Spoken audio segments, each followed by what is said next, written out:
All right. Well, hello, folks. For those who, well, first off, welcome to Monday.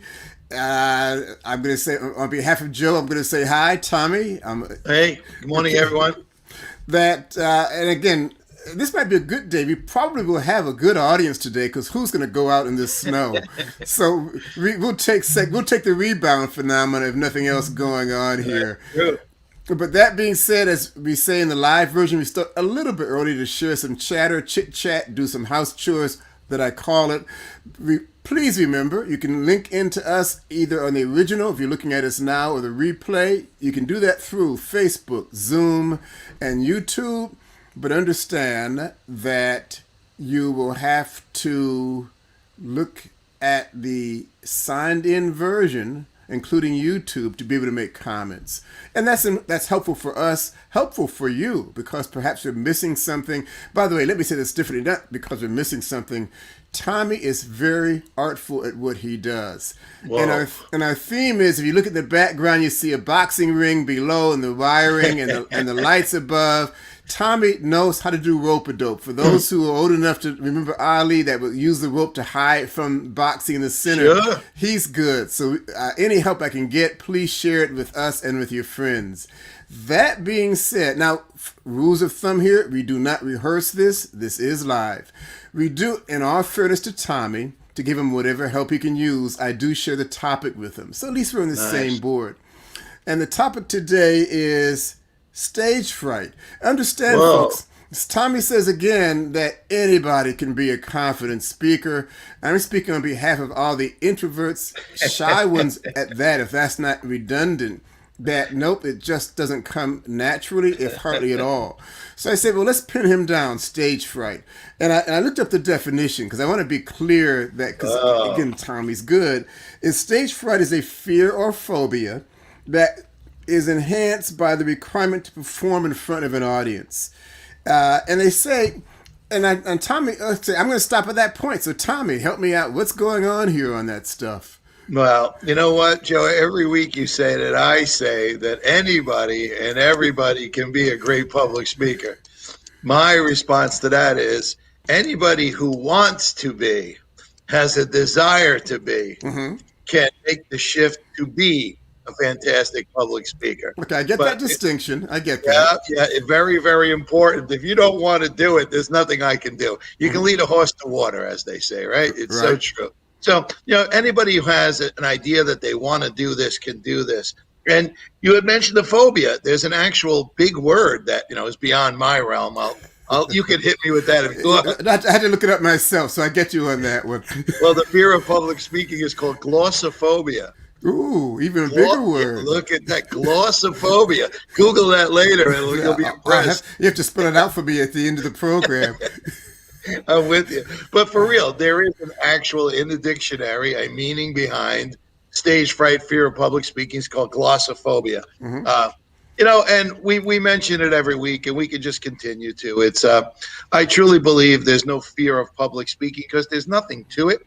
And I'll mention it again. It's the fear of being judged. Mm-hmm. There's no doubt about it, and people are afraid. What are people going to think of me? What am I wearing? How's my hair look? We as human beings, our self-image, how we see ourselves, never lives up to how people see us. Mm-hmm. And I'll give you an example. Well, throughout my trainings, even if it's a group training, if I have 12, 15, 20 people, I do my best to get everyone to come up and present for at least 30 seconds, right? Because what happens is that person sitting there who doesn't want to present, right, is sitting there, everything's running through their head. When you come up in front of the audience, that slowly goes away. And now you look and you say, well, I got to do it, so I'm going to do it. And you'll be surprised how many people in the audience watching that person say, oh, my goodness, you were better than you thought. You're a natural. You're not as bad as you think you are, right? It's all up here for us is the big challenge. It's not so much the doing it. It's in the head. Well, I hear that, but I'm not quite the same way. I'm going to use this differently. I went to a beefsteak event back in the day. We still had meetings. Yeah. And what's that thing when you sing by you see the thing on the screen and you sing Karaoke. karaoke. Yeah. I do not do that stuff. Well, Let me finish my point here now. And so one guy got up and he sang. He was awful. Now I consider that as a form of public. We'll call it public singing. And it wasn't like I didn't say the guy was, hey, great, he's fantastic. I said, geez, that's pretty bad. If he's that bad and he can get up and do it, maybe I can get up and do it too. So it wasn't a matter of compliment. It was a matter of saying that if he had enough nerve to get up and do it as badly as I thought he was doing it, right. Maybe there was some hope for me also. So that was kind of how I hung on to it as opposed to reaching out. You said that people don't want to present, and that's what we're talking about. Now, here's the question I'm going to ask you. People come to meetings or go to meetings, whichever way, on the intent to market their existence. Let people know I exist, because if you don't know I exist, you won't buy from me. But yet they don't want to present. Isn't that kind of a paradox of they show up, but don't let me say anything? Then how do they really expect to make a business if they don't present their business? Well, a lot of people know that, right? They have the knowledge, they're aware of it, but they can't break through the terror that comes behind it. Mm-hmm. Right. So if they can't break through the fear, the doubt, the uncertainty that they have about themselves, that they can do this. And I'm going to take it back to where you said the karaoke is a great example of the karaoke person. Mm-hmm. You know, the reason he didn't care was he officially knew he wasn't a good singer. It didn't matter if he was a good singer or not. And first and foremost, he didn't take himself too seriously. Okay. Right. It was like, hey, we're here. We're having fun. Let me step up. Right. Let me do some things in front of my family. I'll high five everybody. We'll laugh. We'll joke. Right. Mm-hmm. But it's about entertaining, having a good time, being a good sport and stepping up. But when it comes to public speaking and when it comes down to the fact of presenting your business, this is more or less how do you grow as a professional? Right. Mm-hmm. That's really what we're talking here. And will this lead to growing as a professional? Yes. And I always say this, and I'll say it again. You must step up. You must. You know, if you want your business to bloom, if you want to bloom as a person, you must step up. That's the first and foremost thing I always say. Step up. Mm-hmm. Get the courage to step up. No matter what you have to do, get out there one day. And again, Toastmasters, right? People who struggle just like you. No, everybody has empathy. They've been where you've been. They're going to cheer you on. They're going to root you on. They're going to get you to go up there. So that's why I say Toastmasters works so well, is that you can break through the fear in front of a people who have been in the same spot you are. Okay, I have a question for you on that. I hear what you're saying. So let's say somebody says, well, I want to short circuit. Maybe Toastmasters sounds good, but maybe I want to come to you directly. Is before they get to that point, because it's an issue of credibility and priorities and income, whatever it may be, is there a baby step you might recommend to that person that maybe they want to do the Tommy version as opposed to the Toastmasters version that they might take on their own to get? It's easy to say, just do it.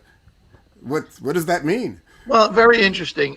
When I work with clients, I will always, so there's no reason for me to train you in public speaking if you're not going to be in front of an audience. How are you going to know where to improve, how good you're doing?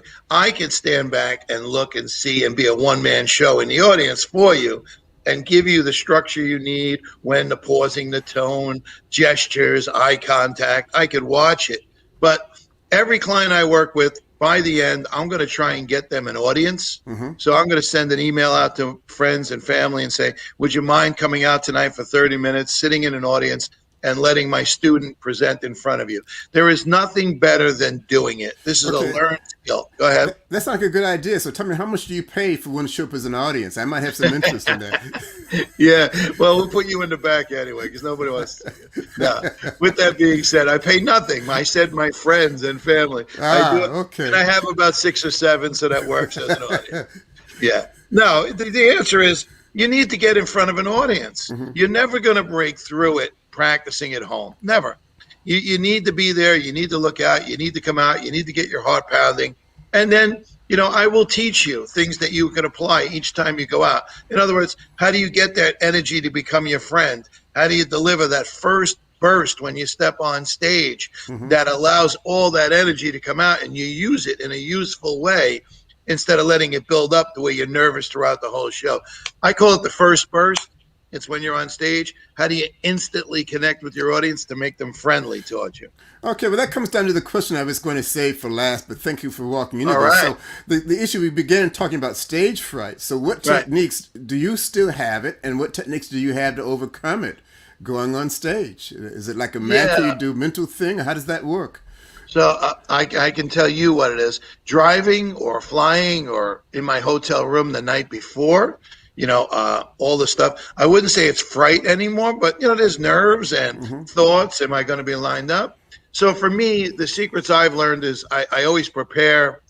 I always practice. I go over everything. So no matter what, I've gotten to the point where really nothing can go wrong. I have the ability to go off and need to go where I go. But that's with years and years of experience. But that being said, is there a way to present yourself in a way? I'm sorry, Joe, take it back to where we were. The question was? Okay, well, the question is, so I have stage fright. I stutter, Right. I hesitate, my eyes roll up in my forehead.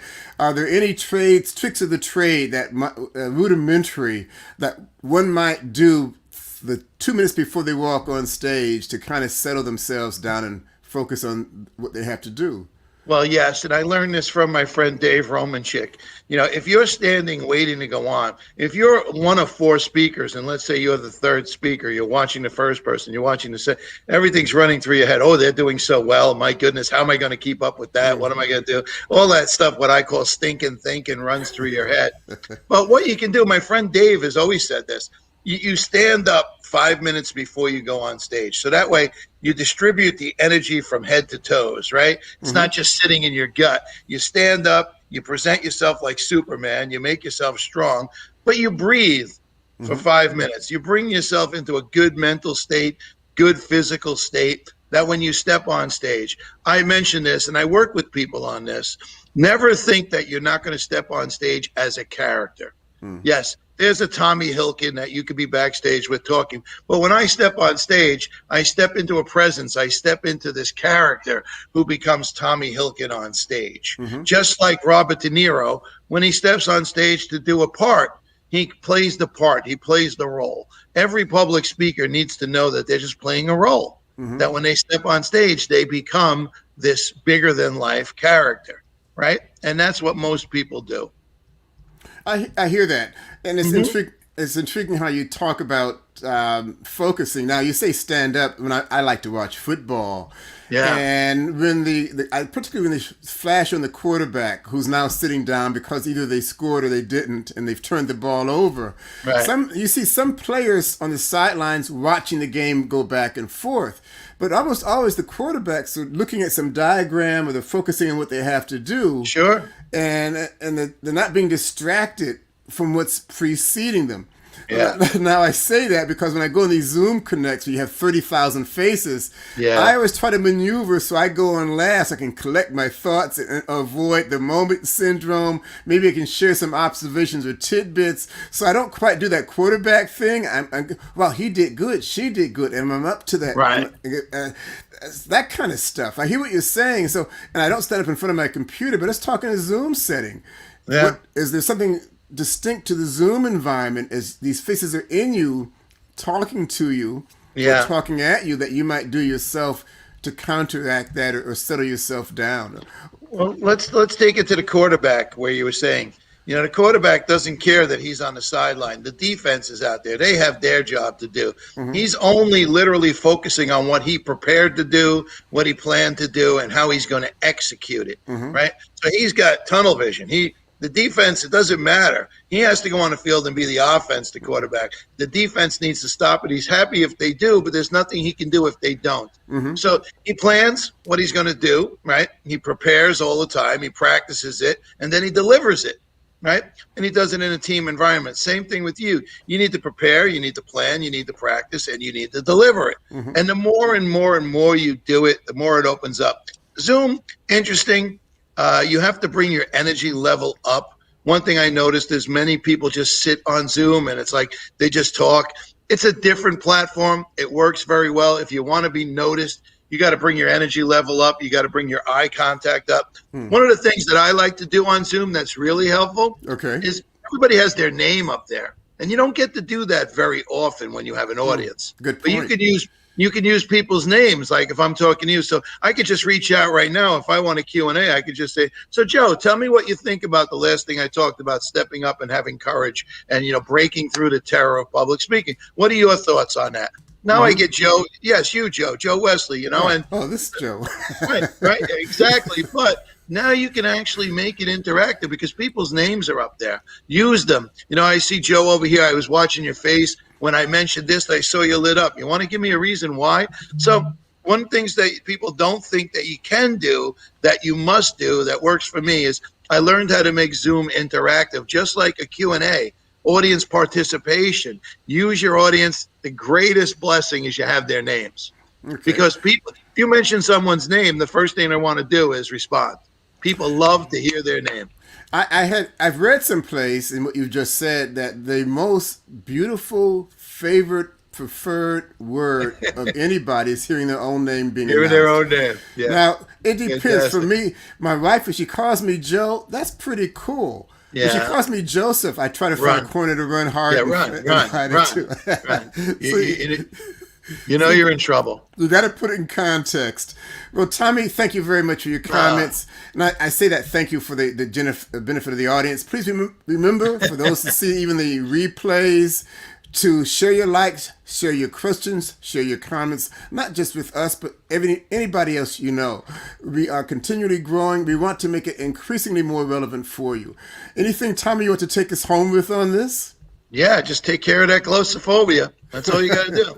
Okay. Shake off that glossophobia. Yeah, after we sign off, I'm going to ask him for the spelling of that. Anyway, thank you very much, folks. Stay safe. For those who are being inundated with snow, stay healthy also on that.